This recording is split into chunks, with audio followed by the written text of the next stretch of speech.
రంగారెడ్డి జిల్లా షాద్నగర్లోని ఎల్లంపల్లిలో దారుణమైన పరువు హత్య జరిగింది.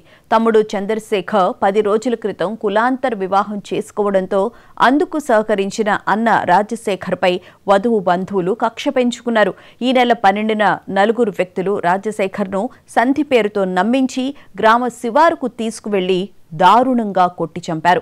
హత్య తర్వాత మృతదేహాన్ని మహబూబ్ నగర్ జిల్లా నవాబుపేట మండలం వద్ద పెట్రోల్ పోసి తగలబెట్టారు. రాజశేఖర్ కుటుంబ సభ్యుల ఫిర్యాదు మేరకు యువతి తండ్రితో సహా పలువురిపై కేసు నమోదు చేసి షాద్నగర్ పోలీసులు లోతుగా విచారణ జరుపుతున్నారు.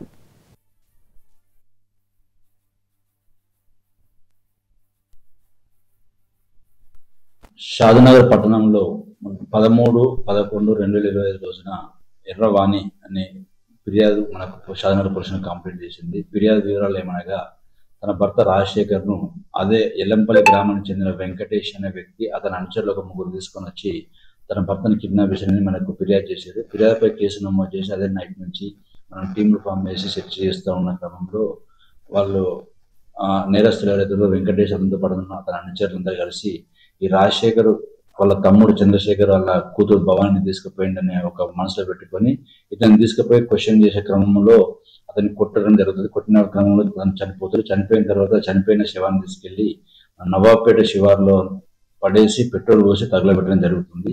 దీనిపై మనం టీములు ఫామ్ చేసి డెడ్ బాడీని నవాబ్పేట పోలీసుల సహకారంతో మనం లుకౌట్ సర్కిల్ నోటీస్ ఇష్యూ చేసిన దాని ప్రకారము అతన్ని ఐడెంటిఫై చేయడం జరిగింది. ఐడెంటిఫై చేసిన తర్వాత ఈ వెతుకుతున్న క్రమంలో ఈ రోజు మన బాడీ పోస్ట్ మార్టం వాళ్ళ బంధువులకు అప్పచెప్పిన తర్వాత మన షాద్నగర్ సిఐ గారు విజయ్ కుమార్ తన సిబ్బందితో బూర్ల చెక్ పోస్ట్ దగ్గర నమ్మదగిన సమాచారం మేరకు వాహనాలు తనిఖీ చేస్తున్న క్రమంలో ఒక ఇన్నోవా క్రిస్టా వాహనంలో వెంకటేష్ మరియు శ్రీను అదేవిధంగా నరసింహ 3 వ్యక్తులు ఆ ఇన్నోవా క్రిస్టాలో వస్తూ ఉంటారు.